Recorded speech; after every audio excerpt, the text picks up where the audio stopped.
Student, আমি তোমাদের Souma ma'am. তোমাদের সকলকে দুর্গাপুজোর অনেক অনেক শুভেচ্ছা এবং ভালোবাসা। তোমাদের পুজোটা খুব ভালো কাটুক, এটাই উইশ করি। আজকে দ্বিতীয়া, মহালয়ার পরের আজকে দ্বিতীয় দিন।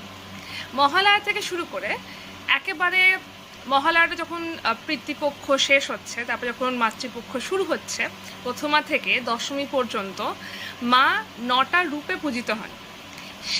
সেটাকে আমরা নবরাত্রি বলি। নবরাত্রিটা বাঙালিদের মধ্যে খুব বেশি প্রচলিত না হলেও এখন কিন্তু বাঙালি প্রথমা থেকেই ঠাকুর দেখতে বেরোচ্ছে, তাই না? তো এই যে প্রথমা, দ্বিতীয়া, তৃতীয়া, এই প্রত্যেক দিন মা কী রূপে পূজিত হন বলো তো? চলো সেটাকে আজকে একটু দেখে নিই। প্রথমাতে মা পূজিত হন শৈলপুত্রী রূপে। শৈলপুত্রী হিমালয়ের কন্যা। এবং এই যে রূপটা, এই রূপটা ব্রহ্মা, বিষ্ণু, মহেশ্বর তিনজনকেই রিপ্রেজেন্ট করে। এই রূপে মা নন্দীতে বহন করে আসছেন, মানে মার বাহন এখানে নন্দী এবং মা হিমালয়ের কন্যা। এর পরের যে রূপটা মানে দ্বিতীয়া, মানে আজকে মা যে রূপে পূজিত হন সেটা হচ্ছে ব্রহ্মচারিণী। এটা হচ্ছে একদম কঠোর নিষ্ঠা, নলেজ, জ্ঞানের দেবী।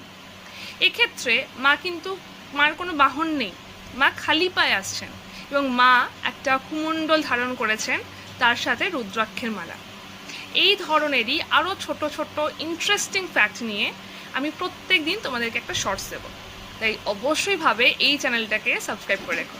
তার সাথেও আরেকটা জিনিস খুব ইম্পর্টেন্ট, পুজোর আড্ডা, সেটা তো আসছেই, তার জন্য আমাদের চ্যানেলটাকে কিন্তু সাবস্ক্রাইব করে রাখতে হবে।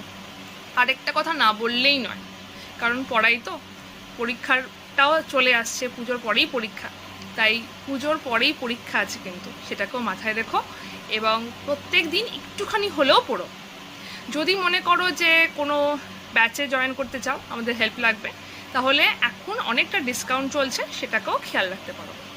এনিওয়ে, খুব বেশি পড়ার কথা বলছি না, বাট মাথায় রাখতে বললাম। কোনো ডাউট থাকলে, কোনো প্রশ্ন থাকলে আমাকে হোয়াটসঅ্যাপও করে রাখতে পারো। নাম্বারটা হচ্ছে 8013908272। Best of luck. চ্যানেলটাকে এক্ষুনি সাবস্ক্রাইব করে রাখো, কারণ প্রত্যেক দিন এরকমই ছোট্ট ছোট্ট ইন্টারেস্টিং ভিডিও আরও আসতে চলেছে। খুব ভালো করে পুজো কাটাও। শুভ শারদিয়া।